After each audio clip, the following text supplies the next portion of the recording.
was Monday, March 20th, 1995, and Japan's capital city of Tokyo was waking up to a truly beautiful early spring day. By the end of the month, the city's famous cherry blossom trees would be in bloom, attracting thousands of visitors and residents to the cherry blossom festivals that would pop up in half a dozen places throughout what is the largest urban center in the world. But on that particular morning, many of those who worked in Tokyo, like 26-year-old airline employee Kyoka Izumi, were not happy when they heard their alarms going off.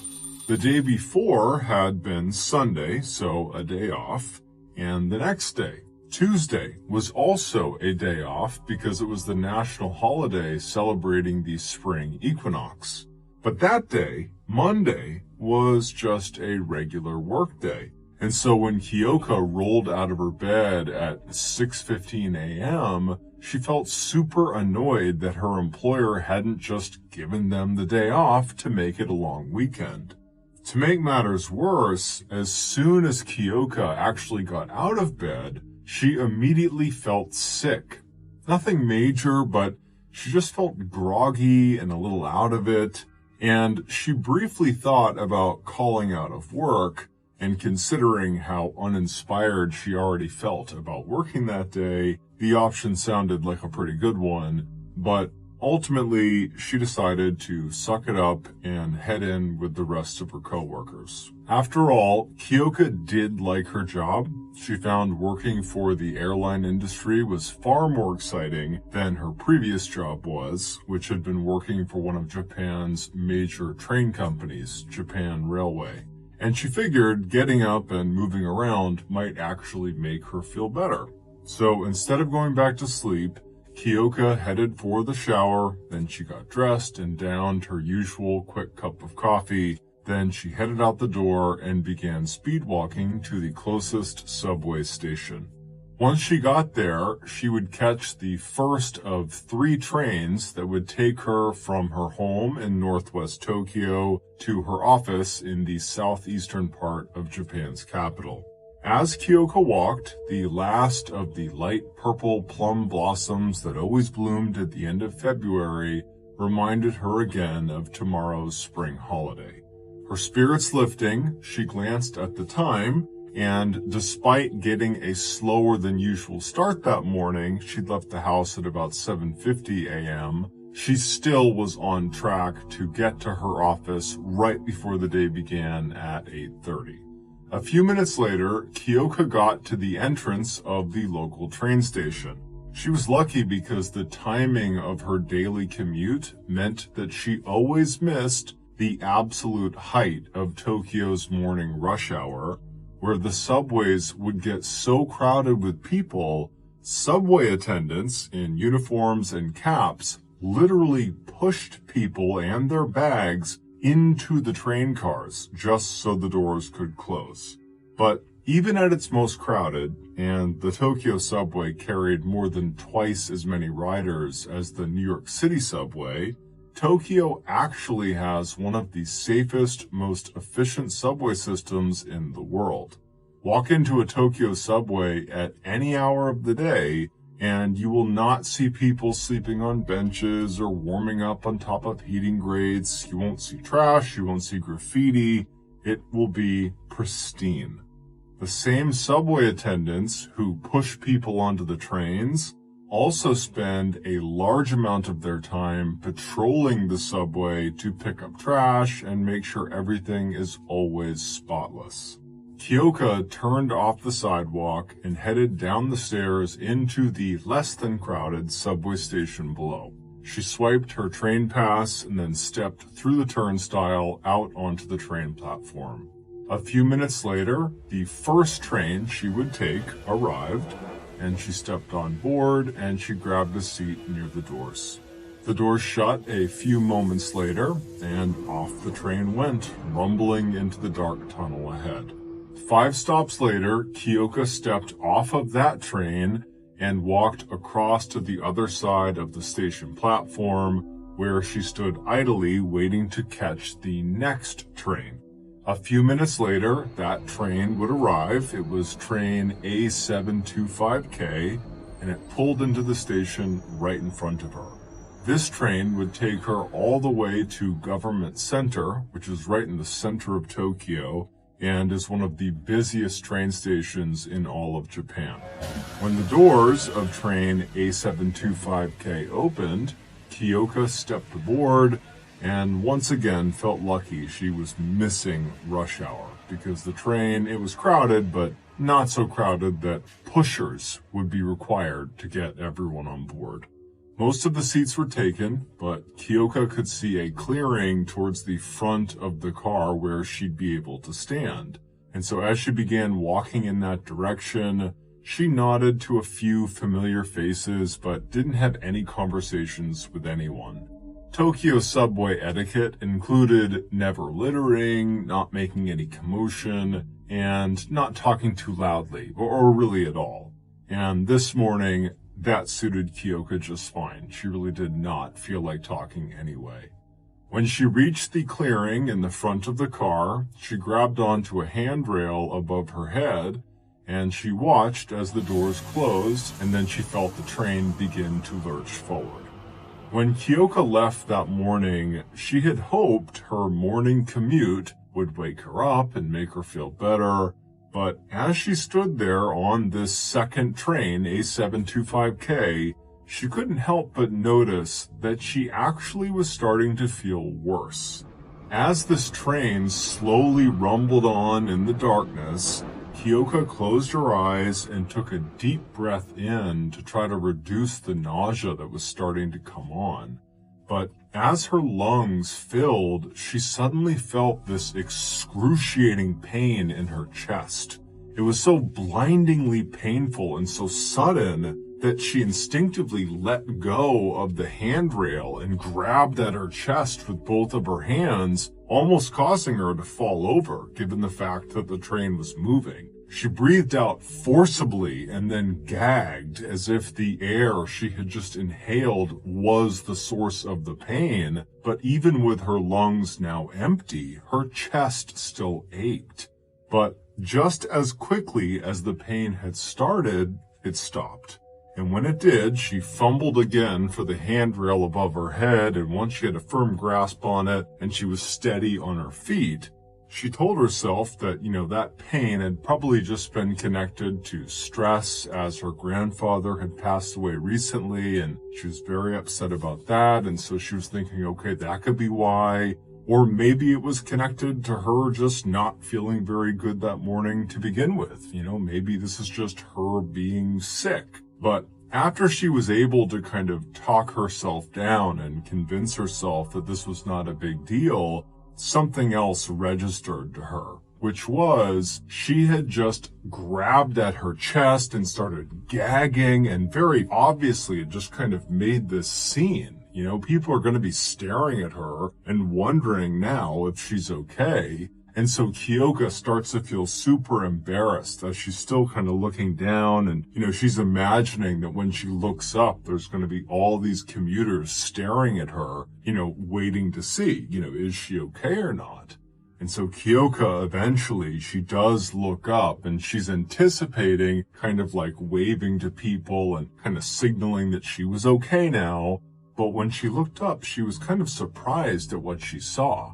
Because when she looked around into the train car, no one was looking at her. And the reason was, everyone in the train, everyone was coughing. No one was paying attention to her. All they were doing was trying to cover their mouths as they all coughed. So everyone's got their jackets over their faces, and, they have their elbows up over their mouths. And Kyoko's just kind of looking around, wondering what the heck is going on. And then she felt her own throat start to tighten, and she started to cough.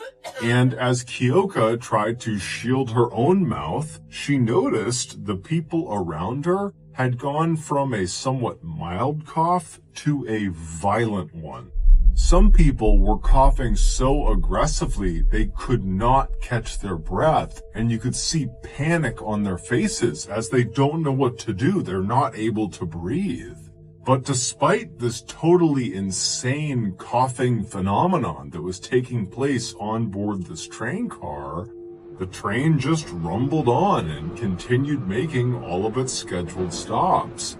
And as new commuters clambered on board, they too began to cough.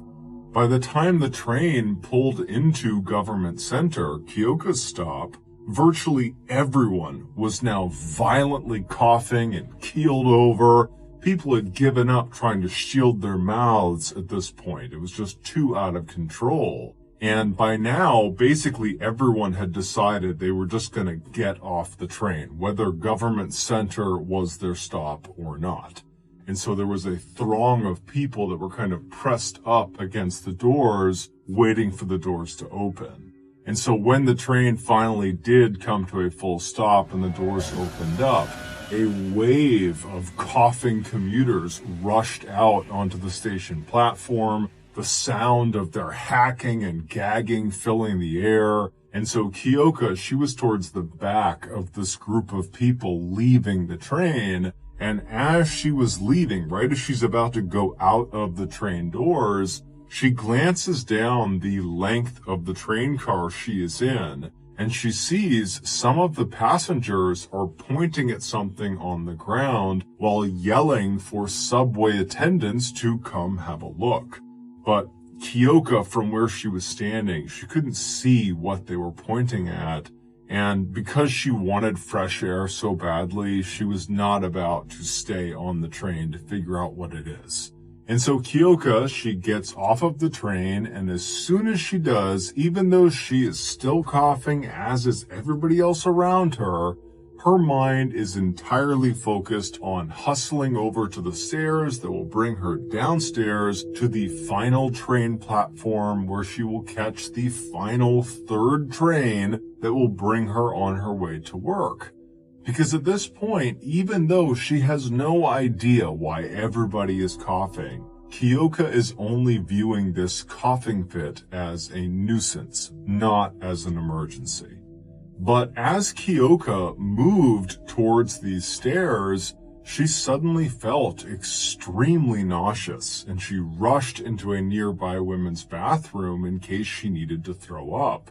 Once she was inside, she resisted the urge to vomit, and then she splashed some water on her face, and then after kind of composing herself, she headed back out onto the station platform, and still her mind is focused on just getting to work. And so she begins walking over to the stairs again. But she'd only gone maybe a few steps before an alarm sounded inside of the subway, and then a voice came over the subway intercom telling everyone to evacuate. Having worked for Japan Railways previously, Keoka had been educated about this particular alarm that she was hearing. She was told it was never used for anything other than true emergencies. So she knew whatever was going on had to be bad. Right around the time that Keoka was getting ready to leave for her daily commute to work, 48-year-old Ikuyo Hayashi was also getting ready for work. Hayashi was part of Japan's highly educated and financially successful super elite. He was a gifted and well-respected surgeon who was known for being extremely devoted to his patients.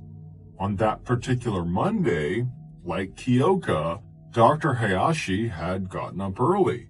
But shortly after starting his typical morning routine, he noticed he was sweating a little bit and his heart rate was elevated.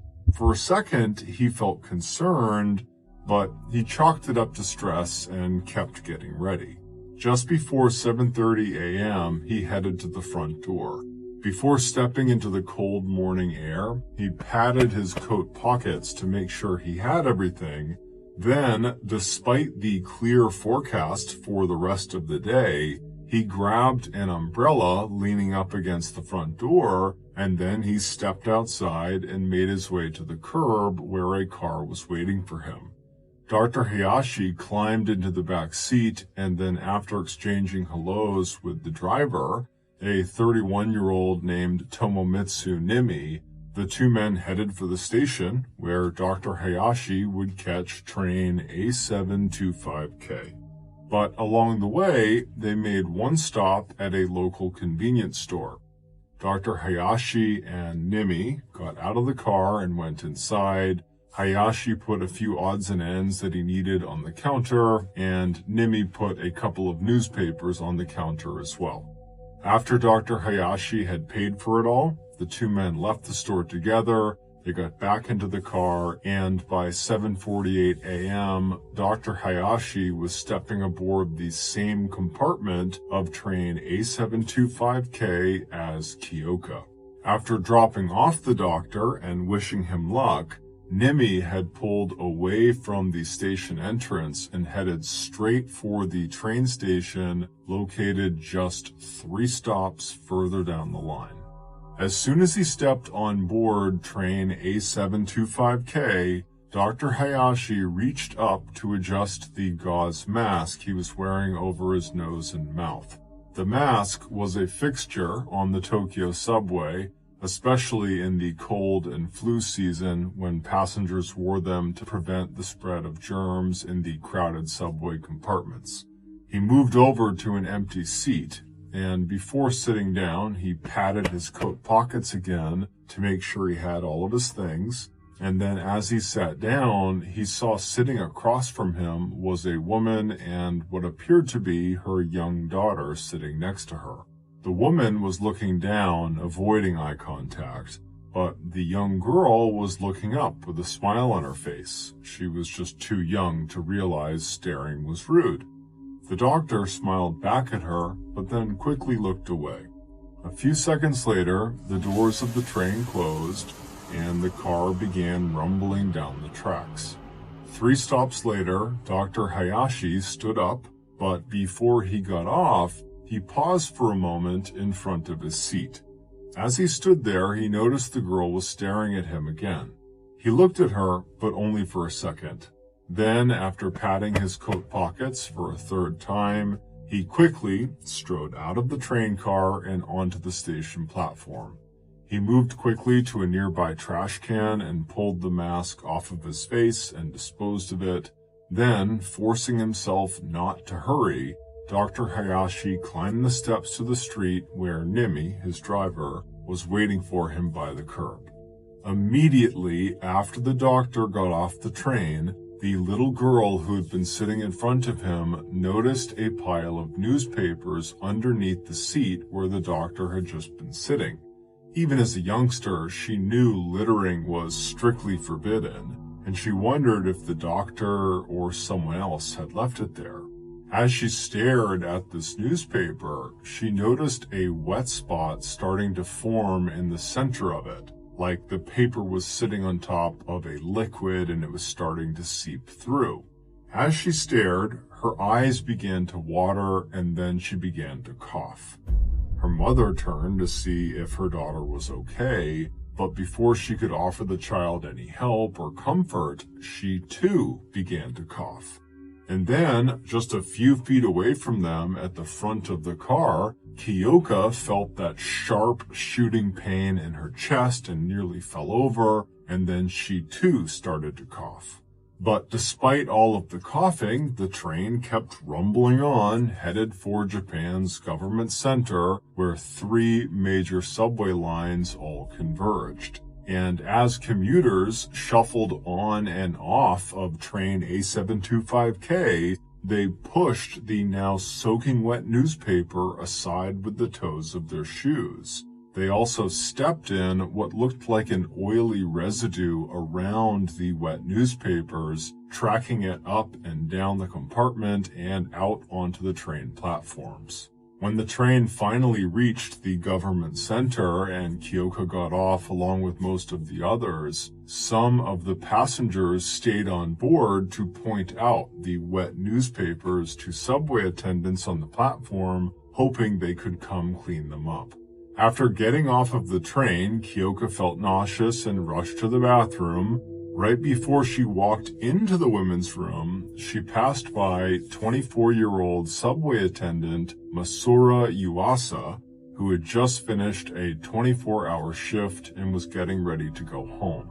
The pair didn't know each other and probably didn't even see each other when they passed. But before the day was over, they would be forever bound by tragedy. Masora really liked his job with the Tokyo Metro, and despite looking like he was still in high school, he actually had worked as a subway attendant for 7 years. As he passed by Kyoka, he heard people coughing on the platform, but it wasn't something that really registered to him. He was only thinking about going home and going to bed because he was exhausted from his overnight shift. As he moved along the platform, he saw his chief suddenly coming out of an office with a mop in his hand. And so, intrigued, Masora asked him, what's up with the mop? And his chief would tell him that there had been some sort of liquid spill on one of the trains, and whatever it was had apparently been tracked all over the train, and now it was out all over the station platform, and so he needed to go and clean it up. Masora didn't actually need to help him. His shift was over, but he told his chief that he'd go along and he'd help out. So Masora and his chief walked together down the platform, and as they walked, they both started to notice that just about every commuter they passed was coughing. But neither Masora nor his chief addressed it. They just kept on walking. Eventually, they saw 3 of their fellow subway attendants straight ahead, standing in the middle of the platform. 2 of the men were holding in their hands the wet newspapers that had been inside train A725K, and a 3rd man who was next to them was opening up a trash bag.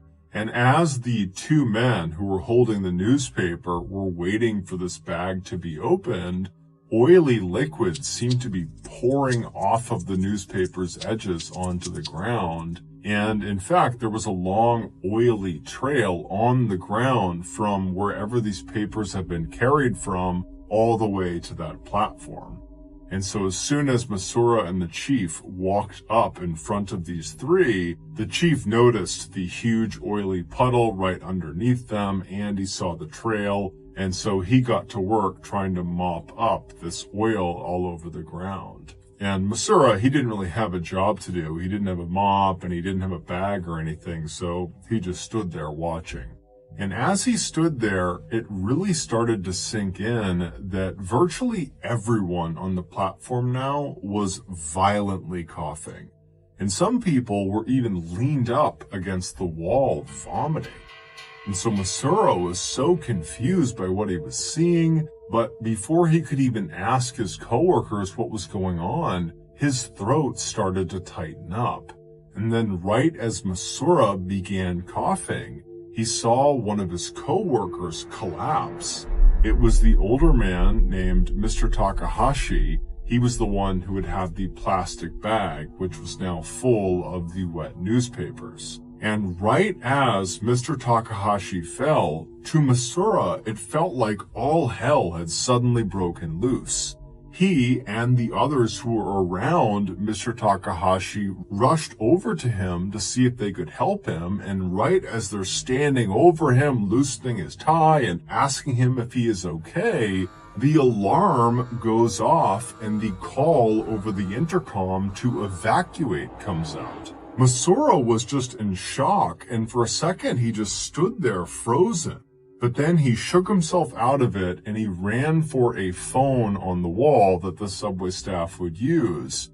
And he pushed the button that would call to the office that was upstairs. And when somebody picked up on the other line, Masora had to yell because of the alarm and all the coughing people and people screaming and panicking all around him. And so Masora was able to yell out into the phone that someone needed to bring a stretcher down to the platform he was on for Mr. Takahashi, who has collapsed, and someone needs to call an ambulance for Mr. Takahashi.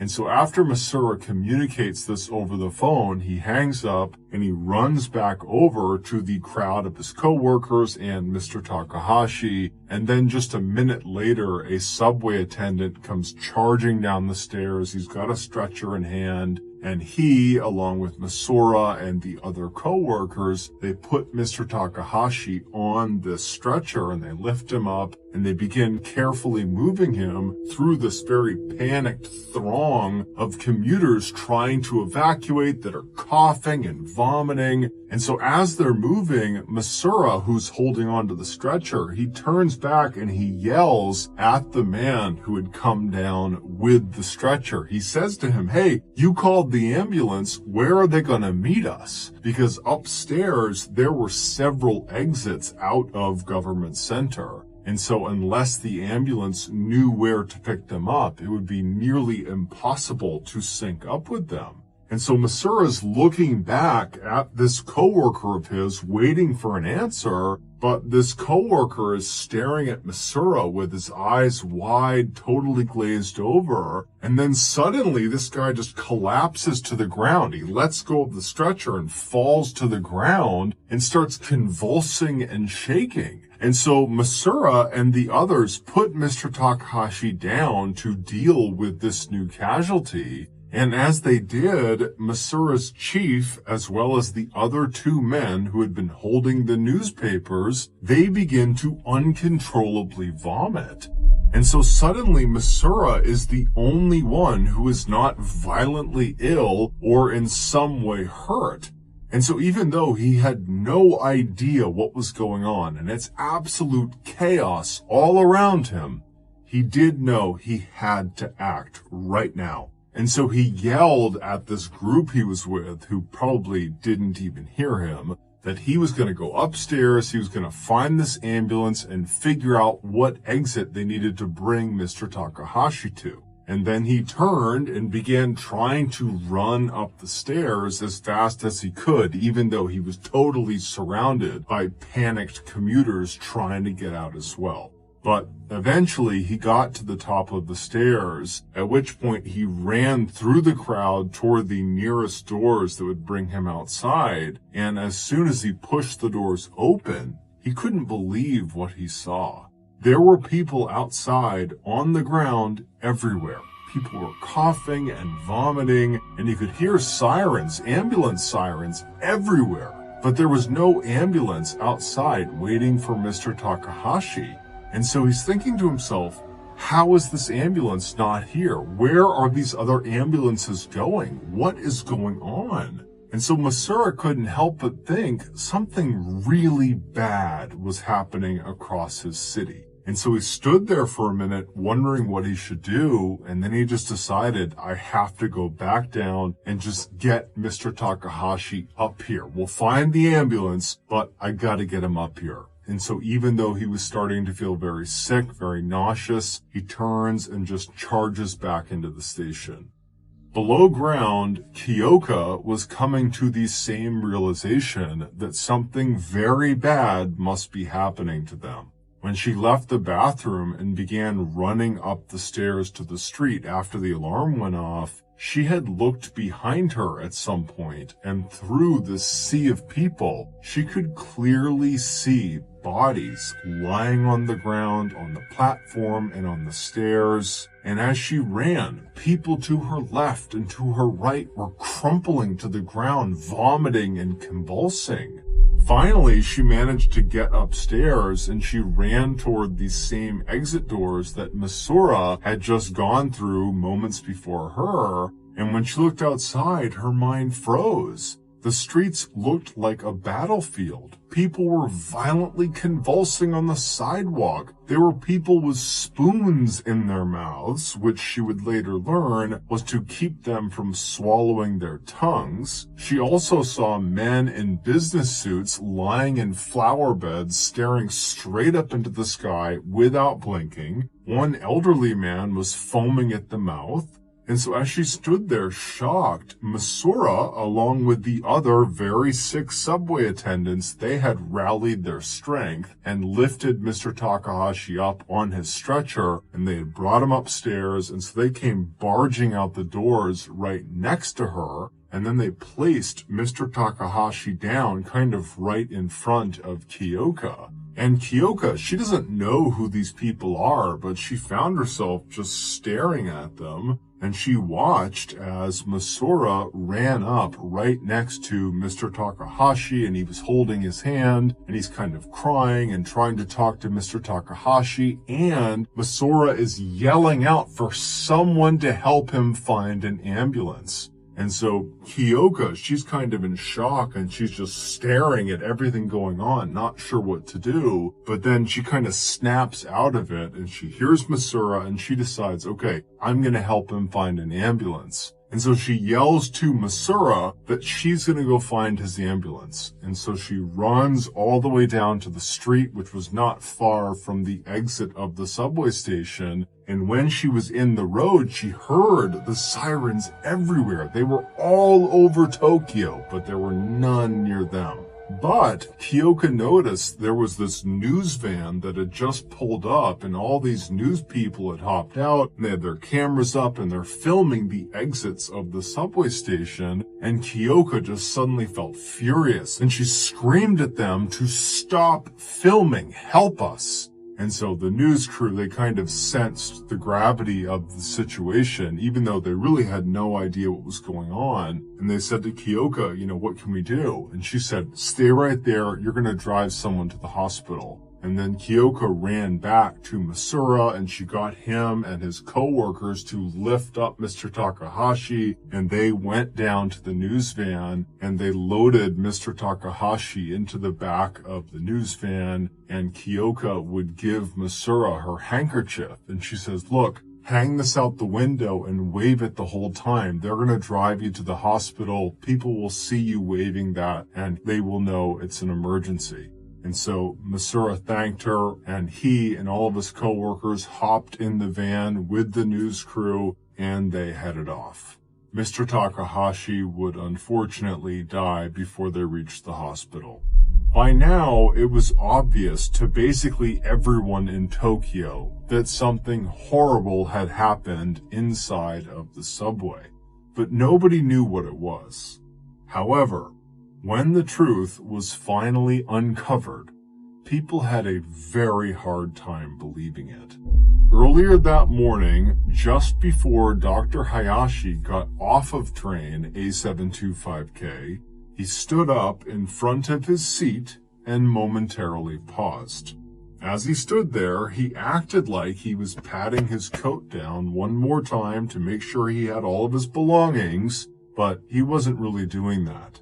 He was using that innocent-seeming gesture to shake loose a folded-up newspaper that was inside of his jacket. It was the same newspaper that his driver had purchased at the convenience store with him that morning.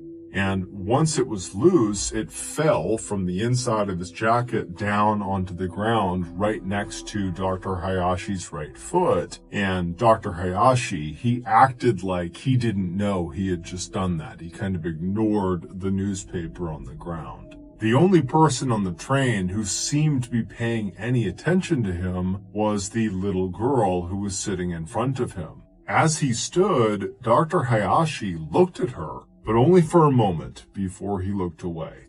Then he carefully but forcefully pushed the sharpened tip of his umbrella straight down into the newspaper that he had just dropped.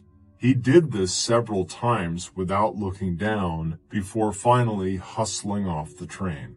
Wrapped up inside of the newspaper he dropped were two identical plastic packets that almost resembled dishwasher soap pods. Inside of these packets was a liquid form of one of the most deadly nerve toxins in the world, sarin gas.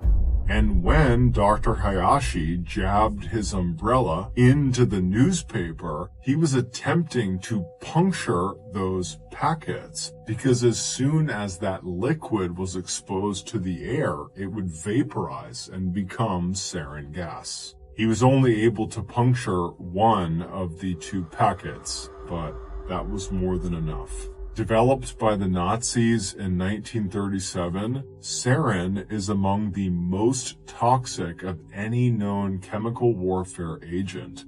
Within seconds of exposure, sarin disrupts the normal activity of our neurotransmitters, basically sending our nervous system into overdrive. Your muscles start to convulse and twitch. Your normal bodily secretions go crazy, so you start to cough and you can't stop. Tears come pouring out of your eyes. Your pupils contract until they're like pinpoints. Your nose starts running. You drool and vomit. As neurotransmitters keep telling your nerves to go, go, go, go, go, your bowels and bladder evacuate themselves. And because sarin has no taste or smell, the people near it in the Tokyo subway had absolutely no idea what was happening to them. Instead, they felt the stabbing pain as their chest tightened. They started to feel nauseous, their vision blurred. Depending on the purity and strength of the sarin gas and the type of exposure, those symptoms could intensify, progressing to convulsions, paralysis, and death within 1 to 10 minutes. After fleeing the train and making it back to street level, Dr. Hayashi quickly got into the waiting car with Nimi, his driver, and the pair started driving west. Their next destination was a large swath of desolate land located near the foot of Mount Fuji, an active volcano about 65 miles outside of Tokyo. As soon as the car broke free of Tokyo traffic, Nimi started to speed up. Soon they both had a clear view of Mount Fuji, its peak covered in snow, and then about an hour later, the men had arrived at their destination. They pulled up to a collection of run-down-looking buildings surrounded by a high chain-link fence. As soon as Nimi had parked the car inside of the compound, Dr. Hayashi opened the car door and walked toward one of these smaller buildings. Once inside, he walked straight through what looked like a waiting room to a back door. He took a deep breath and then he opened that door, and inside was this smaller office, and there were 8 men inside of it. Dr. Hayashi stepped inside with Nimi close behind him, and they took up their spot on the right side of the room, standing shoulder to shoulder with the other men, and just like everyone else, they waited in silence. A few minutes later, the door at the back of this inner office opened, and a 40-year-old man named Shoko Asahara came in. He was a stocky man with black hair down to his shoulders, and he had a black beard that reached halfway down his chest. When he stopped in front of Dr. Hayashi, Nimi, and the other 8 assembled men, he stared at them through his gray eyes. After a few tense moments, a man standing next to Dr. Hayashi nervously stepped forward, and he looked at Shoko, and he just said, "Mission accomplished." It would turn out Dr. Hayashi and every other person in that room and nearly 50,000 other people at the time were part of a doomsday cult called Om Shinrikyo, which means Supreme Truth, and Shoko was their leader. Initially, Shoko had founded Om Shinrikyo to preach a mashup of Hinduism, Buddhism, meditation, and natural healing, and he was extremely good at recruiting people to join, attracting many members of Japan's super elite like Dr. Hayashi. And once people joined, it was like they fell under Shoko's spell. And soon they would become obsessed with him, doing things like drinking his bathwater to try to get closer to him, or wearing electrically charged hats they believed would synchronize their thoughts with his. And so when Shoko shifted gears and decided Aum Shinrikyo needed to focus less on spirituality and healing and instead focus on starting World War III in order to cleanse the world, none of his extremely well-educated followers, like Dr. Hayashi, objected. Instead, they said, "How can we help?"